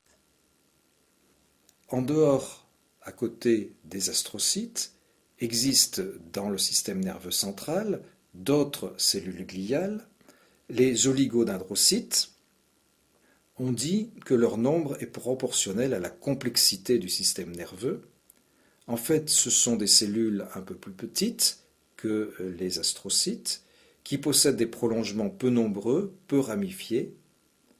Elles ont un petit noyau arrondi assez dense, nucléolé, et un cytoplasme qui contient les organites habituels, mais peu de microfilaments et pas de GFAP, de protéines gliofibrillaires acides. Il y a 2 types d'oligodendrocytes, les oligodendrocytes satellites, qu'on voit dans la substance grise, associés au péricaryon des neurones, et puis les oligodendrocytes dits interfasciculaires, qui se trouvent dans la substance blanche, en rangée, le long des fibres nerveuses myélinisées. Quel est le rôle des oligodendrocytes? Il y a un rôle métabolique aussi, comme les astrocytes, rôle de nutrition des neurones, de maintien de leur excitabilité en réglant le transfert actif des ions sodium et potassium, mais c'est surtout un rôle de formation de la gaine de myéline dans le système nerveux central. En fait, c'est un rôle un peu équivalent, voisin, de celui de la cellule de Schwann pour le système nerveux périphérique, mais ici il s'agit de la myélinisation des neurones, du moins des axones, du système nerveux central dans la substance blanche, et donc la myélinisation est réalisée par les prolongements des oligodendrocytes qui s'accolent à l'axone et qui s'enroulent en spirale autour. Donc l'effet est le même, la gaine de myéline est voisine dans sa constitution, on a vu les différences biochimiques précédemment, mais par rapport à la myélinisation d'une fibre périphérique par la cellule de Schwann, ici, il faut constater qu'un oligodendrocyte peut myéliniser plusieurs axones, puisque un oligodendrocyte a plusieurs prolongements, chacun de ces prolongements pouvant s'enrouler autour d'un axone différent. Ça, c'est évidemment une très grosse différence par rapport à la myélinisation des fibres périphériques par le lemnoblaste ou la cellule de Schwann. Les microgliocytes, ce sont des petites cellules sombres qui sont éparpillées dans l'ensemble du système nerveux. Elles ont un noyau clair, elles sont entourées d'une couronne cytoplasmique. Elles ont parfois des prolongements fins et ramifiés. Cytoplasme pauvre en organites, riche en lysosomes par contre. On les trouve dans la substance blanche et également dans la substance grise. Et donc ce sont des cellules en fait dont on a connu assez récemment l'origine et la fonction, En fait, c'est une origine mésenchymateuse. Ce sont des cellules qui proviennent de la différenciation de la cellule souche hématopoïétique. Ce sont des cellules qui appartiennent au système des phagocytes mononucléés. Ce sont en fait des descendants des monocytes macrophages. Ce sont des macrophages un peu spécifiques dans le tissu nerveux. Et comme les macrophages, ce sont des cellules qui sont douées des capacités de phagocytose et des sécrétions. Donc ce sont des cellules qui vont assurer l'élimination de débris neuronaux par phagocytose et digestion ensuite. Et ce sont également des cellules à activité de sécrétion, puisque ces cellules sont capables d'élaborer différents types de cytokines, différentes protéases, mais aussi des gaz, l'oxyde nitrique, NO, ou des ions superoxydes, etc. Dernière catégorie des cellules gliales du système nerveux central, ce sont les épendymocytes ou cellules épendymères. Ce sont des cellules qui dérivent de la couche la plus interne du tube neural. Donc c'était à ce moment-là des épendymoblastes qui vont se différencier en épendymocytes, et ces cellules vont tapisser les différentes cavités du système nerveux central, par exemple les ventricules cérébraux et le canal médulaire, sous la forme d'un pseudo-épithélium. Alors il y a plusieurs types d'épendymocytes. Il y a celui qu'on appelle l'épendymocyte habituel, c'est une cellule cylindrique de 15 micromètres environ, avec un pôle apical qui est libre dans le liquide céphalorachidien. Effectivement, dans les cavités du système nerveux central, il y a du liquide qu'on appelle le LCR, le liquide céphalorachidien. Ce pôle apical porte des cils vibratiles qui battent dans le LCR et qui facilitent sa circulation. Les cellules sont reliées les unes aux autres par des sortes de systèmes de jonction qui laissent passer les molécules de petite taille. Le cytoplasme contient les organites habituels de la GFAP, et au pôle basal, il y a des structures cytoplasmiques, des prolongements qui vont s'enchevêtrer avec les prolongements cytoplasmiques des astrocytes, donc contribuent à former cette barrière. La deuxième catégorie des épendymocytes s'appelle les tannicytes. Alors ceux-là, ils ont des prolongements plus importants qui partent du pôle basal, qui s'insinuent entre les cellules sous-épendymères, donc entre les astrocytes, qui vont en contact avec les neurones, parfois même avec des neurones neurosécréteurs au niveau de l'hypothalamus par exemple. Ils rentrent en contact aussi avec des vaisseaux sanguins. Et puis la dernière catégorie, ce sont les épendymocytes des plexus choroïdes, qui sont cubiques, avec un pôle apical qui n'est plus cilié, mais qui comporte de très nombreuses microvillosités, donc qui réalisent une sorte de bordure en brosse. Cytoplasme riche en organites, en vésicules, donc ce sont des cellules qui sont actives, et ce sont des cellules qui ont comme rôle principal l'élaboration des différents constituants du liquide céphalorachidien, et donc la sécrétion, l'élaboration de ce liquide céphalorachidien. Donc ces deux autres catégories de cellules gliales du système nerveux central, on les voit ici, l'oligodendrocyte et la cellule microgliale ou cellule de la microglie. On observe ici la myélinisation de plusieurs axones par un oligodendrocyte, donc formation de la gaine de myéline dans le système nerveux central par l'oligodendrocyte. Vous voyez, celui-ci il a été représenté avec 3 prolongements, et chacun de ces prolongements va myéliniser un axone, et cette myélinisation se fait de façon semblable à celle de la fibre périphérique par la cellule de Schwann. On observe ici l'axone central et les différentes couches constitutives de la gaine de myéline qui ici sont des enroulements d'un prolongement de l'oligodendrocyte. Image du plexus choroïde et des cellules épendymères. À droite, donc on voit le plexus choroïde qui est en fait un assemblage de tissus conjonctifs formant des sortes de papilles et papilles recouvertes par un pseudo-épithélium fait donc des cellules épendymères particulières que l'on voit sur le dessin de gauche.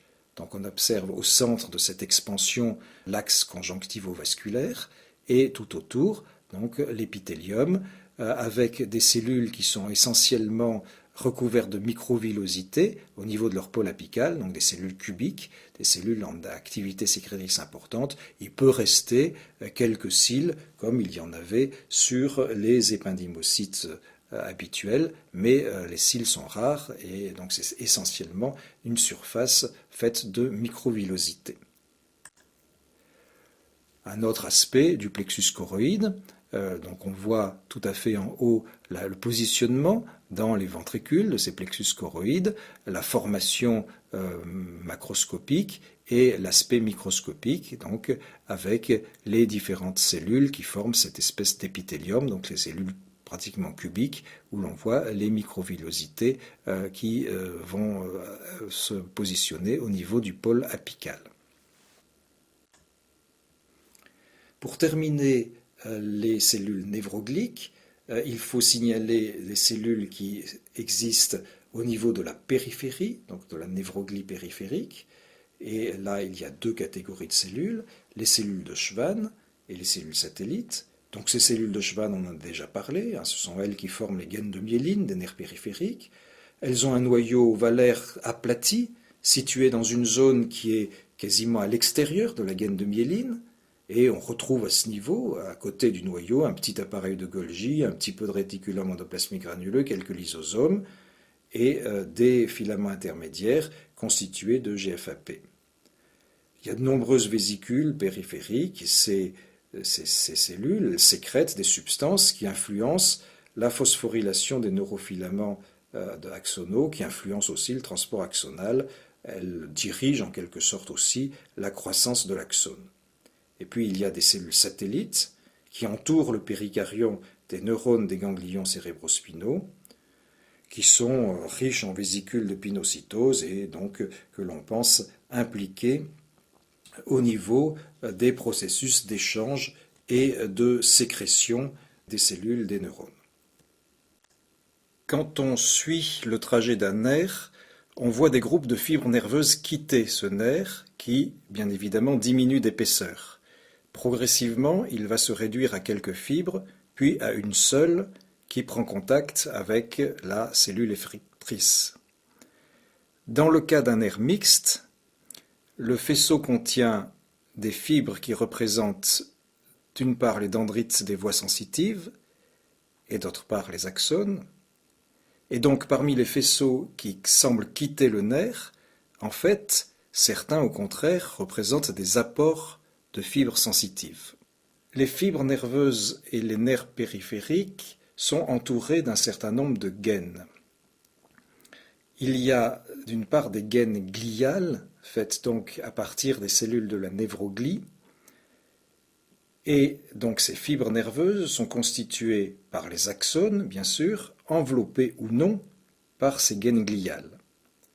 Ces fibres se regroupent pour former les nerfs périphériques ou des faisceaux au niveau du système nerveux central. Lorsque existe une gaine, celle-ci recouvre l'axone peu après son départ du cône d'émergence. Et la gaine est faite de cellules gliales, soit des oligodendrocytes dans le système nerveux central, soit des cellules de Schwann dans le système nerveux périphérique. Mais cette gaine peut exister sous deux formes.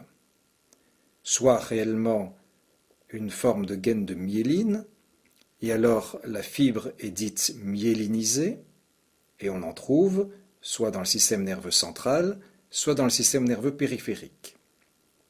Ici, chaque axone est entouré tout au long de son trajet par de nombreuses cellules gliales qui sont superposées, des oligodendrocytes dans le système nerveux central, des cellules de Schwann dans le système nerveux périphérique. Ou bien, en fait, cet engainement existe, mais sans vraie gaine de myéline, sans gaine de myéline. Et la fibre est alors là dite amyélinique. Plusieurs axones sont enrobés dans une cellule gliale sans que cette cellule constitue de gaine propre. Et les cellules gliales sont encore ici, comme tout à l'heure, superposées, alignées. Ces fibres, sans gaine de myéline, n'existent que dans le système nerveux périphérique. Elles sont formées par des gaines de Schwann. Alors, on décrit plusieurs catégories de fibres que l'on va voir rapidement.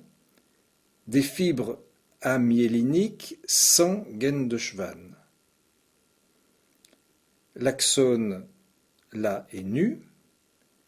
Il est limité seulement par l'axolemme, et c'est le cas de régions d'origine des fibres nerveuses au niveau du système nerveux central, où les prolongements axoniques courent librement parmi les autres prolongements neuronaux et gliaux, dans la substance grise de l'encéphale et de la moelle. La deuxième catégorie, ce sont les fibres amyéliniques avec gaine de Schwann. Et donc ici, comme dit précédemment, les cellules de Schwann vont se succéder, se juxtaposer tout au long du trajet de la fibre. Elles peuvent d'ailleurs se recouvrir partiellement ou s'interdigiter à leurs extrémités, et elles sont liées.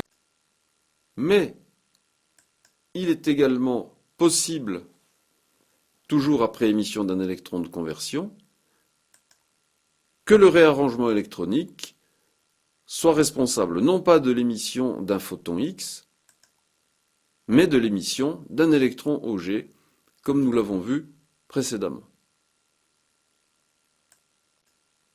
Mais il est également possible, toujours après émission d'un électron de conversion, que le réarrangement électronique soit responsable non pas de l'émission d'un photon X, mais de l'émission d'un électron Auger, comme nous l'avons vu précédemment. Mais il est également possible, toujours après émission d'un électron de conversion, que le réarrangement électronique soit responsable non pas de l'émission d'un photon X. Une autre figuration d'une fibre nerveuse amyélinique, sans gaine de myéline. Ici, donc, sont représentés les mêmes éléments, les cellules de Schwann qui se juxtaposent, et puis les invaginations occupées dans la figure du haut par des axones, chaque invagination par un seul axone, alors que dans la figure du bas, chaque invagination est occupée par plusieurs axones de plus petit calibre. Cette figure montre de façon relativement claire la différence entre une fibre myélinisée à gauche et une fibre amyélinique à droite. Dans les deux cas, il s'agit de cellules de Schwann qui sont superposées, plus ou moins intriquées. On voit au niveau de la figure de gauche des prolongements d'une cellule de Schwann qui s'intriquent au prolongement de la cellule suivante.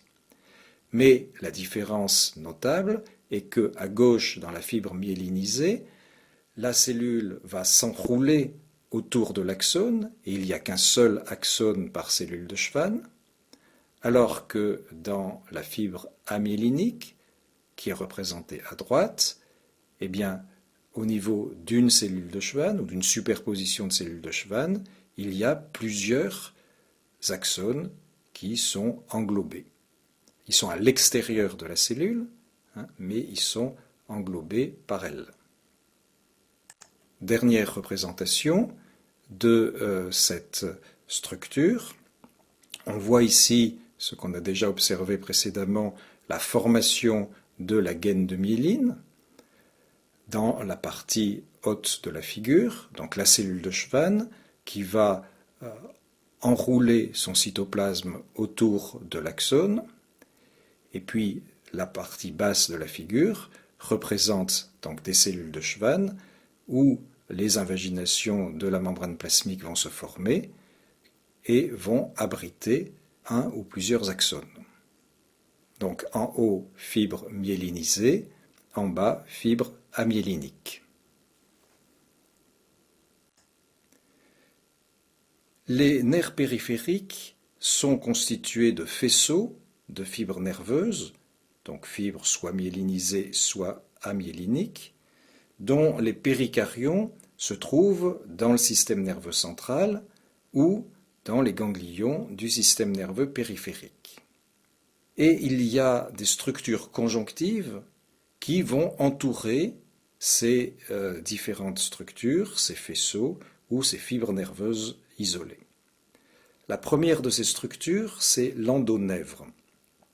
L'endonèvre, c'est du tissu conjonctif fin, peu abondant, formé de fibres de collagène parallèles au grand axe du faisceau, formé également de substances fondamentales et de quelques cellules, de quelques fibroblastes.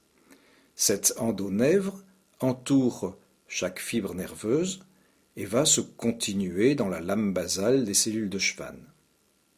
La deuxième structure, c'est le périnèvre, et là encore, c'est une structure conjonctive, mais cette fois-ci, cette structure conjonctive entoure et maintient en place un ensemble de fibres. Cet ensemble peut être constitué d'une dizaine, voire de plusieurs centaines de fibres nerveuses. C'est une gaine lamellaire qui est formée de plusieurs couches de cellules aplaties, jusqu'à une quinzaine, disposées annulairement autour du faisceau et séparées par des espaces assez réduits où sont des fibres de collagène, des fibres élastiques. Il est probable que ce tissu conjonctif a comme origine une structure des méninges qui est la pierre arachnoïde.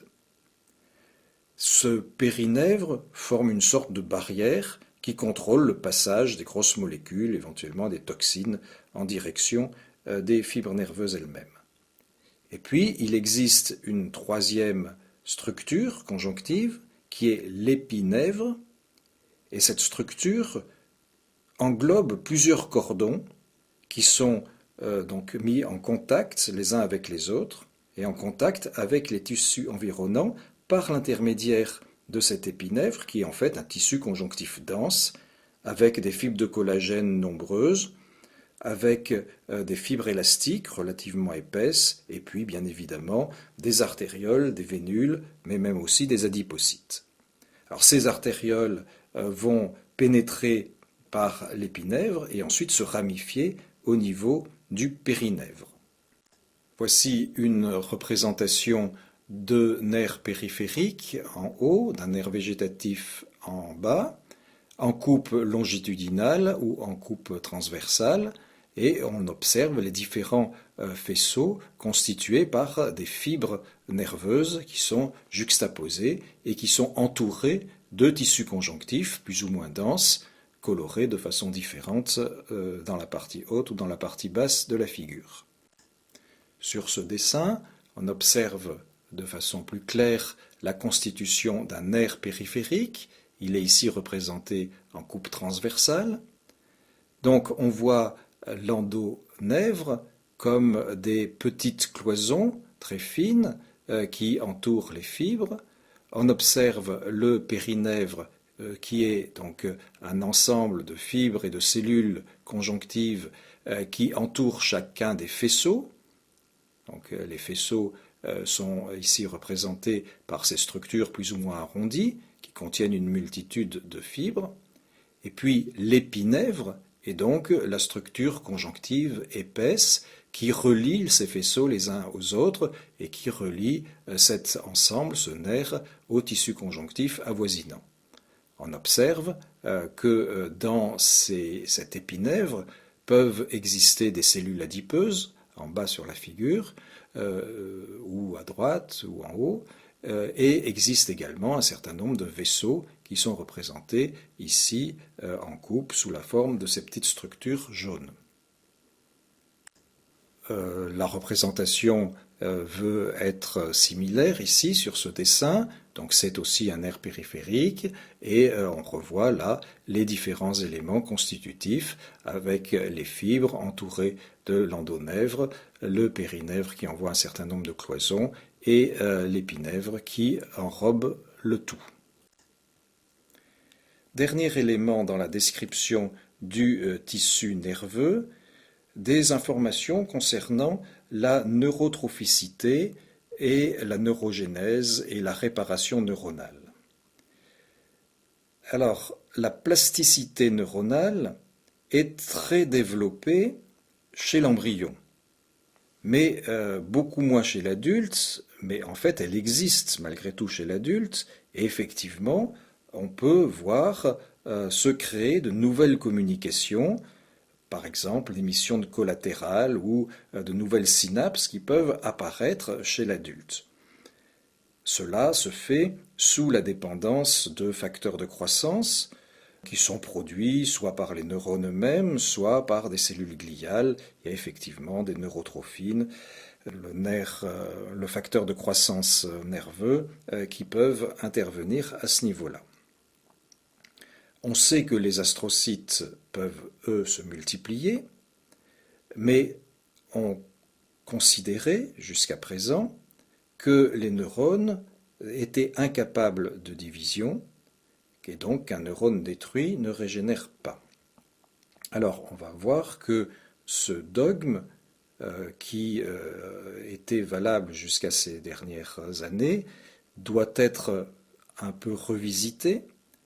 Et effectivement, on a constaté dans certaines circonstances que, par exemple, en culture de cellules, en culture de neurones, lorsqu'on rajoute des cytokines en quantité satisfaisante, eh bien certains neurones sont capables de se diviser. Mais cela est constaté également in vivo, puisque dans certaines maladies neurologiques, on s'aperçoit qu'existe dans certaines zones très limitées une neuronogénèse, donc une apparition de nouveaux neurones. Et ça, donc, c'est totalement nouveau. C'était complètement exclu de le penser jusqu'à ces dernières années. Alors, par exemple, dans la maladie d'Alzheimer, dans certaines régions de l'hippocampe ou dans certaines régions sous-ventriculaires, on constate une augmentation de cellules immatures, de cellules neuronales immatures. Au cours de certains syndromes d'ischémie cérébrale, on a également une augmentation de la production de cellules dans la région sous-granulaire de l'hippocampe. Donc les cellules se multiplient, elles vont migrer, elles vont se différencier en neurones matures. Mais c'est quelque chose d'extrêmement modeste sur le plan quantitatif. C'est un remplacement qui est marginal puisqu'il correspond en gros à 0,02%. De la même façon, au décours de certains traumatismes crâniens, on a une augmentation du marquage au BRDU, donc en fait une augmentation de la mise en cycle de certaines cellules, toujours dans cette région sous-granulaire de l'hippocampe. Et là encore, les cellules migrent, vont se différencier. On peut penser que la mort cellulaire stimule la prolifération de certaines cellules proneuronales dans des régions extrêmement localisées. Donc, si le dogme était de dire on est avec un nombre limité de neurones sans possibilité pour le cerveau de les régénérer, eh bien, on voit que ce dogme donc n'est pas entièrement vérifié maintenant. Il existe des cellules souches neuronales, il existe des cellules multipotentes capables de s'auto-renouveler, de produire différentes cellules du système nerveux. On en a la preuve dans des régions discrètes du cerveau de mammifères adultes. Peut-être qu'on trouvera d'autres zones où cette possibilité existe encore.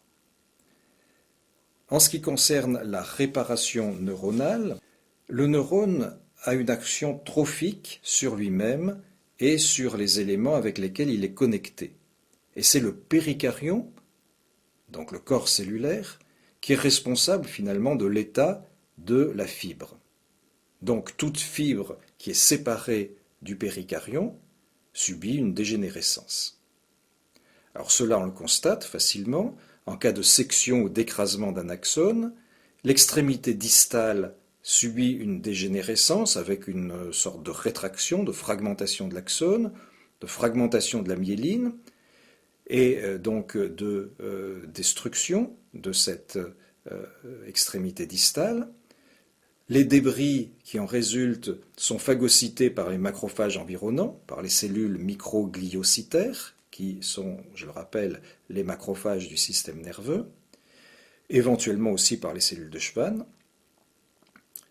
Mais d'autres cellules de Schwann vont proliférer, vont migrer, vont se positionner en colonne et servir de guide aux bourgeonnements qui sont issus de l'extrémité de l'axone.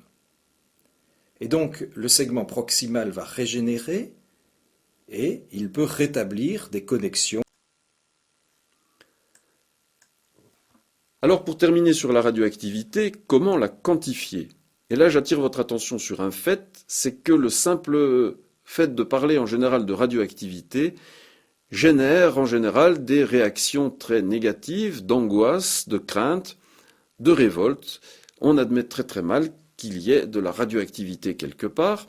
Alors bien évidemment, selon l'endroit où on est confronté à ça, les conséquences sont différentes. Lorsqu'on découvre une contamination radioactive dans une décharge, ou encore pire dans une cour d'école, on comprend bien le problème posé.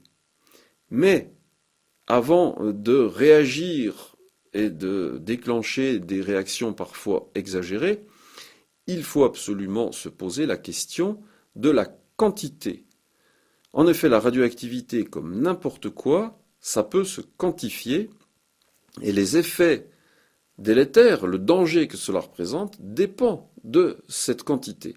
La quantité de radioactivité, on appelle ça l'activité. Et ça se mesure avec une unité qui est maintenant le becquerel. C'était anciennement le curie, maintenant c'est le becquerel. Qu'est-ce que c'est qu'un becquerel? Ça représente une désintégration par seconde. L'avantage de cette unité, à laquelle on a donné le nom de Monsieur Becquerel, qui est un grand nom de la... Pour conclure ce chapitre sur le tissu nerveux, c'est évidemment le système le plus complexe du corps humain. On en a vu les principales caractéristiques et les principales fonctions. Disons que ce système est capable de transmettre rapidement tout un ensemble d'informations à proximité, mais également sur des distances relativement longues, que ce système organise des circuits qui peuvent être supplétifs, et que parmi les différentes fonctions dont on avait parlé, il y a entre autres le maintien de constantes dans des normes acceptables, l'organisation de différents types de comportements, outre bien évidemment le fait que ce système est capable de capter des informations, de les traiter et de les transmettre.